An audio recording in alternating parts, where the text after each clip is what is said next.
You're not weak. You're not a mess. The pull you feel, this craving that seems so much bigger than you, this empty feeling that keeps coming back, this urge that takes over, this isn't a personal failing. It's not a lack of self-control. It's a sign. And just like any sign, it's pointing to something deeper that needs your attention. In a famous letter, the great psychologist Carl Jung shared a powerful idea with Bill Wilson, a co-founder of Alcoholics Anonymous. Jung believed that many addictions aren't just bad habits. They're a frustrated spiritual longing. He saw it as the soul's desperate cry for something meaningful, a search for the infinite that gets tragically misdirected toward alcohol, drugs, or other compulsive behaviors. Jung called this spiritus contra spiritum, the true human spirit in conflict with a false one. Then there's Dr. Gabor Maté, a doctor who has spent his life working with people in immense pain. He asks a simple but profound question. The question is not, why the addiction? The question is, why the pain? For him, addiction isn't the core problem. It's a coping mechanism someone developed to deal with a deep, unresolved hurt. If you look honestly at your own life, you might see it too. That what drives you to repeat destructive behaviors isn't about pleasure. It's about seeking a temporary escape from a feeling that is too much to bear. This video isn't here to judge you or lecture you. It's a mirror. We're going to look together at something you might have been trying to avoid for a long time. We'll explore what's truly happening behind the scenes of addiction, whether it's to substances, food, sex, work, shopping, or even just being constantly distracted. Because deep down, all these things are just different ways to try to fill the same empty space. There's a metaphor in Buddhism about hungry ghosts, beings with tiny mouths and huge empty stomachs, always starving for something they can never truly consume. Gabor Maté uses this image to describe the experience of addiction, a person with an endless hunger for connection, for peace, for a sense of belonging, who, not knowing where to find it, reaches for whatever they can get, even if it ends up costing them everything. Maybe you're feeling tired and wondering if there's any hope. I can't promise you a simple solution, but I can promise you this: there is a way forward. And it all begins with understanding that addiction is just a symptom, not the underlying sickness. Your pain isn't the end of your story, it's a call to start a new one. And if you have the courage to listen, you might discover that a different life has been waiting for you all along. Now let's go on this journey together. Because understanding addiction is understanding yourself, and that has the power to change everything. The beginning of the hurt addiction doesn't start with the substance, it starts with a wound. Before the first drink, the first escape, or the first compulsive act, there was a body in distress. There was a heart that felt ignored. There was a scared, confused child who learned too early that the world wasn't a safe place. Dr. Gabor Maté spent decades living and working with people society had forgotten. The homeless, chronic drug users, people abandoned by their families in the healthcare system. And he made a crucial discovery. Every single one of them, without exception, carried a deep emotional wound. Many had suffered abuse, neglect, or were simply starved of love and attention. And even those who didn't experience what we typically think of as trauma still had experiences of emotional disconnection that shaped their brains towards suffering. Addiction, according to Maté, is just an attempt to ease that pain. He says the real question is never, why the addiction, but why the pain? And this question changes everything. Because once you understand this, you stop seeing addictive behavior as a poor choice or a character flaw. Instead, you start to see it as a completely valid, though ultimately destructive, response to very real pain. The brain of someone with an addiction isn't a weak brain. It's a brain that has learned to protect itself. When you use a substance or get lost in a compulsive behavior, your body releases dopamine, the brain's reward chemical. This is the same system that activates when we feel love, acceptance, and a sense of belonging. But for many people, those experiences were rare or painful. So the brain learns to look for that same sense of relief somewhere else. In alcohol, in junk food, in social media, in shopping, in anything that offers a temporary high. Maté's image of the hungry ghost captures this perfectly. A soul that's always looking, always consuming, but never feeling full. Because what you're really looking for isn't the substance itself. It's the feeling of being whole. It's the attempt to silence the quiet cry of the child inside you who was never truly heard. And you might see yourself in this description. Maybe your compulsion is for something that doesn't visibly destroy your life. Maybe it's more subtle and socially acceptable.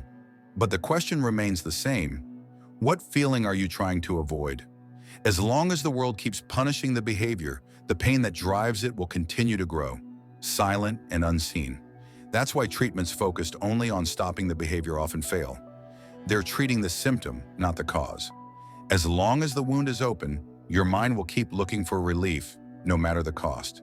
But what if what you're seeking outside yourself, in the substance, in the distraction, in the excess, is actually something you can find within? What if true relief doesn't come from numbing the pain, but from reconnecting with your own soul? This is where Carl Jung's insights come in. For him, addiction wasn't just about escaping pain. It was a misguided attempt to find a sense of the sacred, a spiritual crisis. For Carl Jung, addiction was never just a simple disorder of behavior or a matter of weak willpower. He saw it as a deep spiritual crisis, a cry from the soul for meaning, a desperate attempt to reconnect with the self, the whole person, using tools that ultimately only deepen the internal divide. Jung understood that we can't bear to live disconnected from our own core.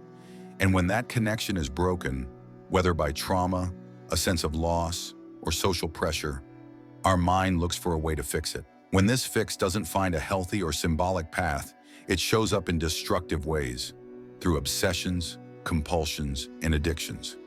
It's as if a person, having lost their inner compass, starts looking for a substitute for something sacred. Many find this in alcohol, drugs, or anything that alters their state of mind.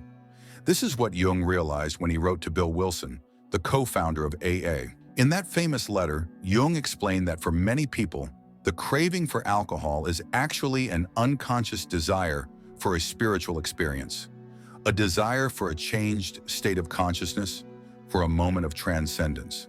Spiritus contra spiritum, the real spirit in opposition to the false one, the substance acting as a stand-in for the divine. It's a bold idea, but think about it. What does addiction offer, even if for just a moment? A feeling of relief, peace, escape, or ecstasy. The real issue isn't what the person is looking for, it's where they're looking for it. Jung believed that behind every compulsion is a legitimate desire of the soul, an urge to return to our center. But when this desire can't be consciously expressed because of fear, trauma, or conditioning, it escapes through the cracks and shows up as destructive behavior. It's a denied spirituality that comes back through the shadows of our being. That's why for Jung, true recovery can't come just from stopping the behavior. It has to involve a journey back to the self, building a life with meaning, and bringing together the opposite parts of ourselves. Because at its core, addiction is about a person who has lost touch with their own soul and is trying to restore that connection in the only way they know how, by searching outside for what has always been inside, facing the shadow. Inside you lies a hidden part of yourself, a place made up of everything you were taught to hide, push down, or forget. In Jungian psychology, this is called the shadow, and it's this hidden, unlived part of your mind that largely fuels addictive behaviors. The shadow is made up of everything that at some point in your life you learned shouldn't be a part of you.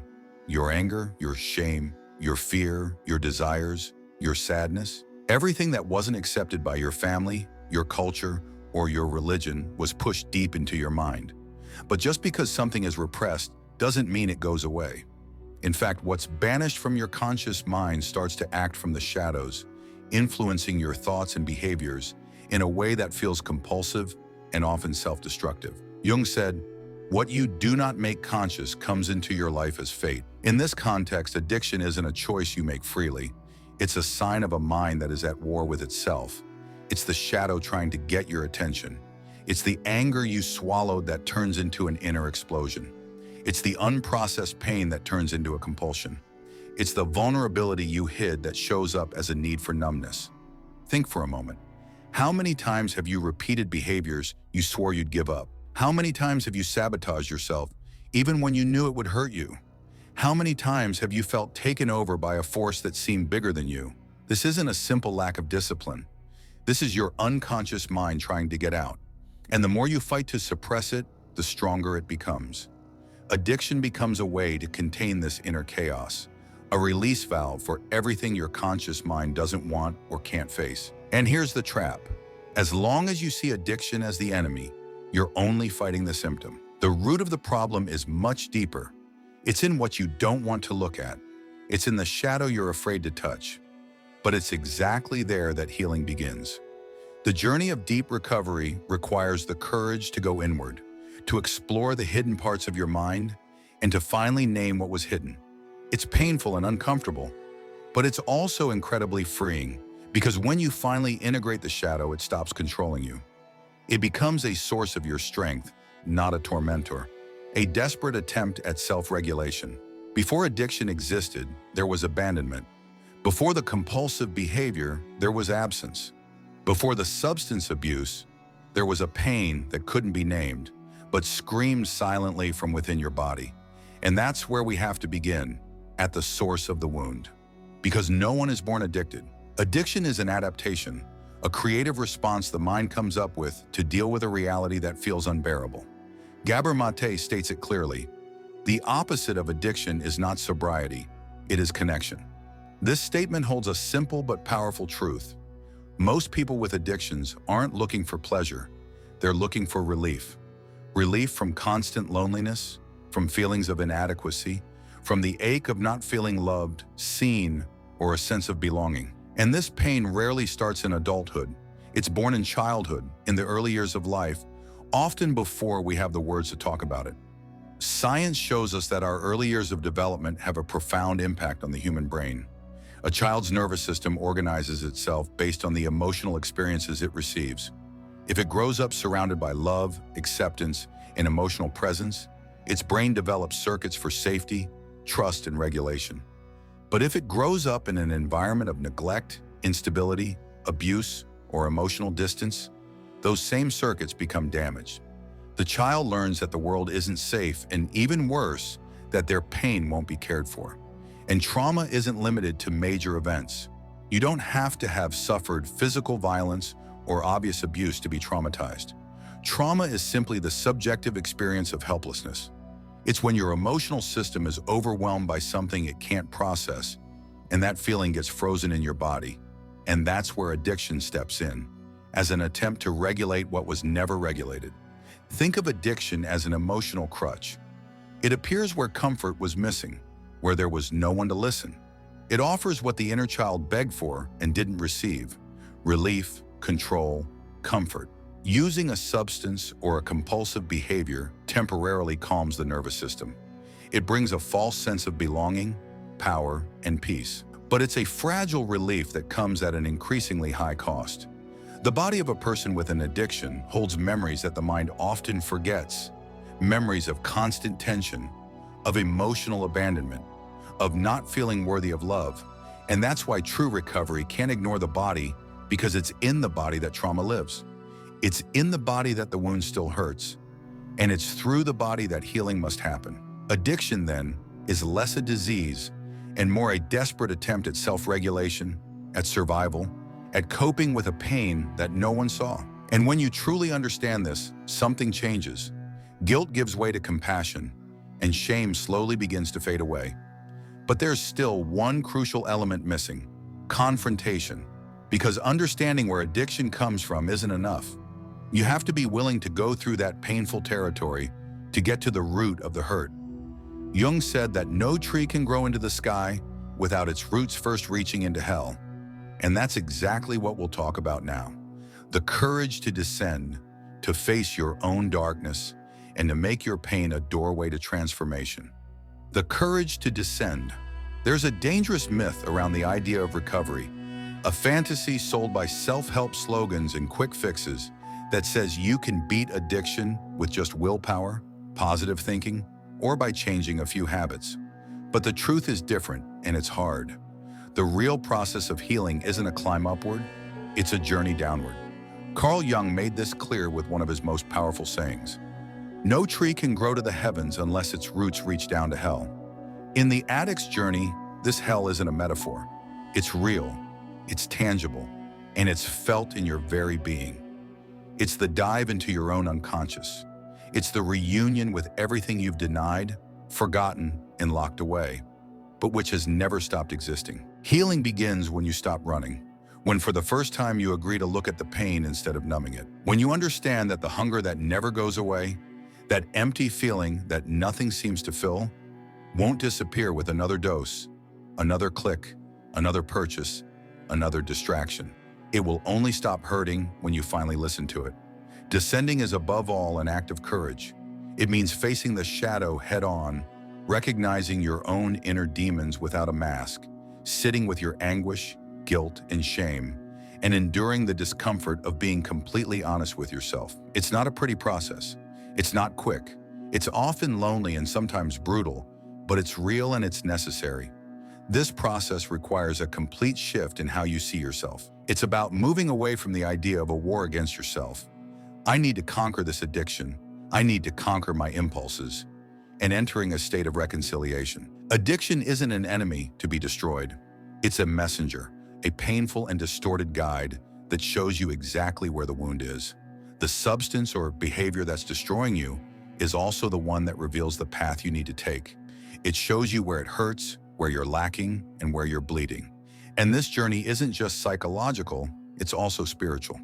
Because addiction is, at its core, a crisis of meaning, a failed attempt to reconnect with something greater than yourself. The person with an addiction is someone who feels separated from themselves, disconnected from their own core, and fragmented inside. Recovery, then, isn't just about stopping a behavior. It's about rebuilding your wholeness. It's about integrating all the parts of yourself. It's about returning to your own center. But this return is only possible when you walk through the pain, not around it.